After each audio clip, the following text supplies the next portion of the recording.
Halo semua, ketemu lagi di channel YouTube saya kali ini. Nah, hari ini saya akan membahas cara memprediksi return saham atau market dengan metode rata-rata return. Nah, kita akan menggunakan studi kasus data IHSG dari 2001 sampai 2021. Saya juga akan tampilkan data bulanan dan tahunan. Jadi, teman-teman bisa melihat seperti apa cara perhitungannya. Langsung saja, silakan download file Excel yang sudah saya siapkan di captionnya YouTube. Ini saya buat tanggal 13 Desember, jadi data akhir 2021-nya belum ada. Nah, di sini saya asumsikan 13 Desember 2021 ini adalah 31 Desember. Jadi anggap saja sudah full 20 tahun dari 2001 sampai 2021. Kalau enggak kan nanggung ya, 2 tahun 11 bulan 13 hari begitu. Nah, di sini ada data bulanan. Jadi saya kasih ada tahunan, ada bulanan. Nah, sekarang kita hitung return aritmatik. Pertama kita hitung returnnya dulu. Caranya sudah saya sering tampilkan di yang lama. Bapak Ibu bisa lihat YouTube saya yang lama ya, yang tentang ini. Jadi saya cepat aja. Persen, angka tidak masalah. Nah, kemudian untuk geometrik, 1 plus return. Nah, rata-rata aritmatik tahunan itu adalah average. Average daripada ini. Nah, kemudian rata-rata dari geometrik adalah geomin. Kita di sini minus 1. Ya.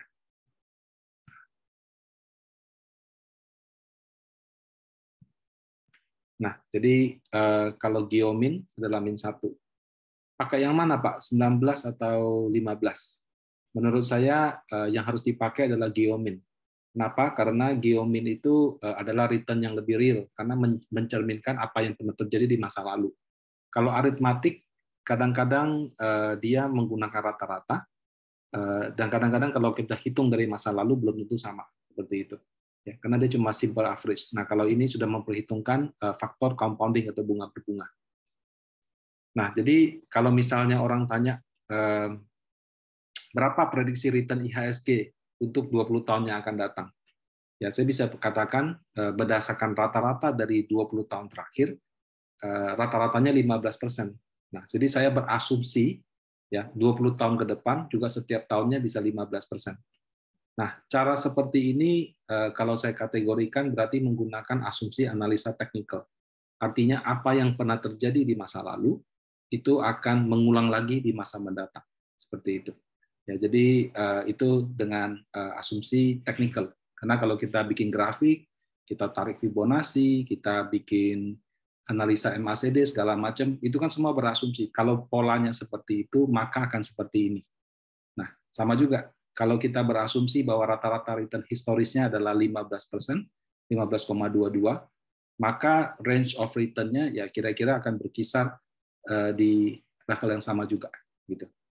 Tapi kan kalau kita lihat tidak setiap tahun positif, pernah negatif juga. Dan kalau kita lihat 5 tahun terakhir ya, 11, minus 5, 1, ini tidak begitu bagus. Berarti kan 15 ini adalah rata-rata. Benar, pernah sangat bagus, pernah juga tidak bagus. Nah, jadi kita mau tahu, kira-kira kalau dia bergerak atau ada range, itu sampai berapa? Nah, itu kita bisa menggunakan rumus standar deviasi.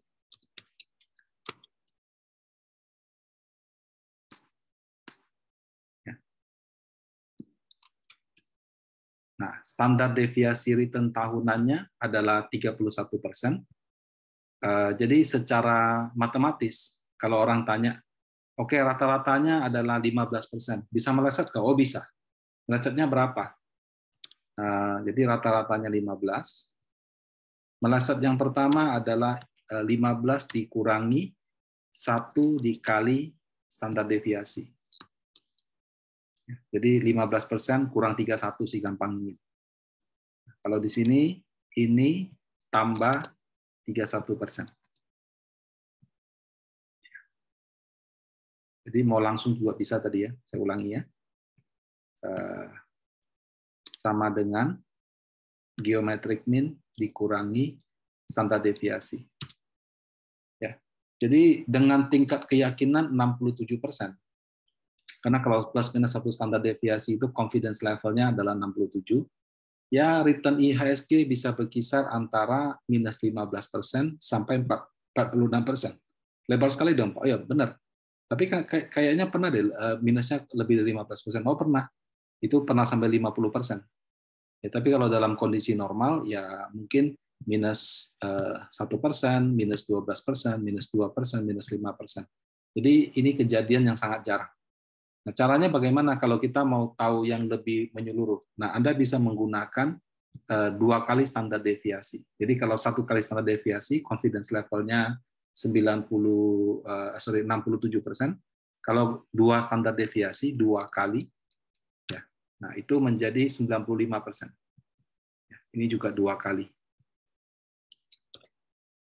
Nah, kalau yang lebih bagus lagi gimana? 3 kali. Kalau 3 kali itu 99%. Nah, jadi range of return daripada IHSG akan berkisar sekian. Ya. Terserah Anda boleh pakai 1 kali standar deviasi, 2 kali standar deviasi, atau 3 kali standar deviasi. Nah, jadi ini adalah cara menggunakan return. Bagaimana Pak kalau kita datanya bulanan Pak? Bisa, sama aja caranya. Jadi sama dengan ini, bagi ini, min 1, saya jadikan persentase.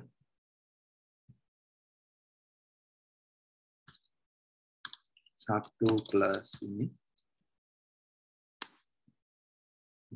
Kemudian saya copy ke bawah.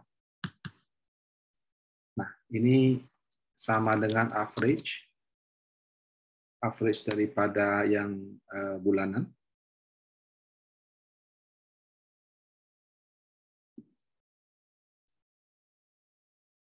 Oke, 1,36. Nah, kalau kita setahunkan, sama dengan 1 plus aritmatik pangkat 12 min 1. Ya, jadi dia perkiraan return-nya adalah kalau bulanan kita setahunkan 17,6. Ya, beda ya sama ini 19%. Kalau geometrik gimana? Geomin data ini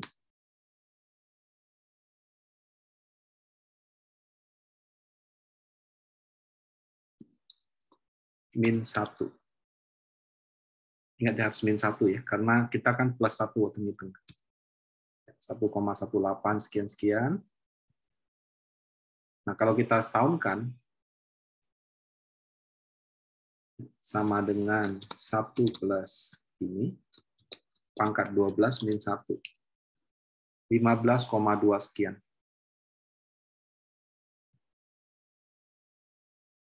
Nah, angkanya sama persis dengan di sini. Ya.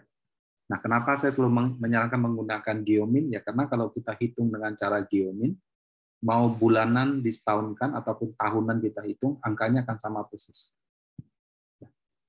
Nah, standar deviasinya gimana? Berarti sama dengan standar deviasi STD-EVA daripada ini.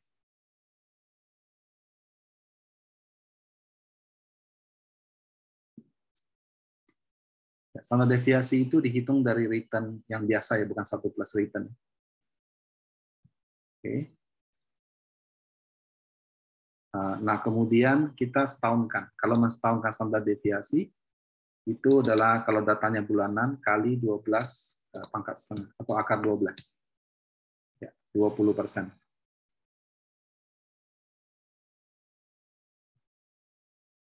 Atau 19, kalau kita nggak bulatkan, 20,09. Kalau kita bandingkan ini 31%. Ya. Nah, kalau menurut saya mungkin ini lebih tepat karena dia datanya lebih banyak. Karena kalau ini tahunan, berarti kan orang cuma berasumsi saya investnya cuma akhir Desember setiap tahun.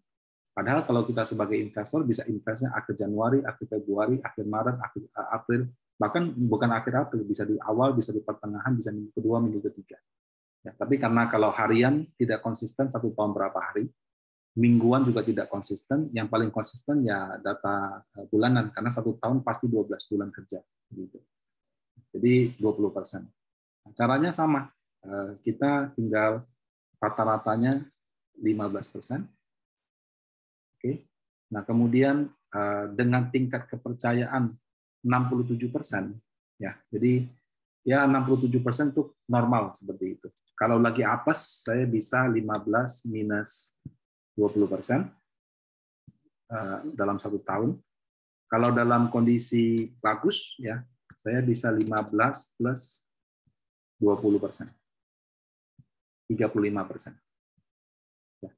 Nah, jadi kalau kita ingin memprediksi range of return daripada IHSG menggunakan data tahunan atau bulanan yang disetahunkan, kurang lebih seperti ini. Yang ini saya kembalikan lagi ya. Jadi 1 kali aja, jadi langsung aja.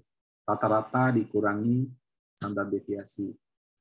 Rata-rata ditambah standar deviasi. Jadi kalau berdasarkan data tahunan, range of return-nya akan berkisar antara rata-rata di 15, tertinggi di plus 46, terendah minus 15. Kalau kita menggunakan data bulanan yang lebih mencerminkan volatility daripada market, ya itu bisa antara rata-ratanya 15 sama, terjelek itu minus 4, terbaik 35. Ya. Tapi sekali lagi satu standar deviasi itu confidence levelnya 67%. Kalau dalam statistik ada 67, 95, dan 99. 95 menggunakan 2 kali standar deviasi, kalau misalkan 99% menggunakan 3 kali standar deviasi. Nah, jadi seperti ini prediksi market ke depan menggunakan data return yang masa lalu.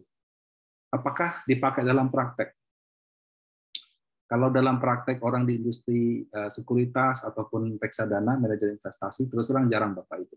Karena biasanya orang kalau buat prediksi, prediksinya itu adalah setahun ke depan.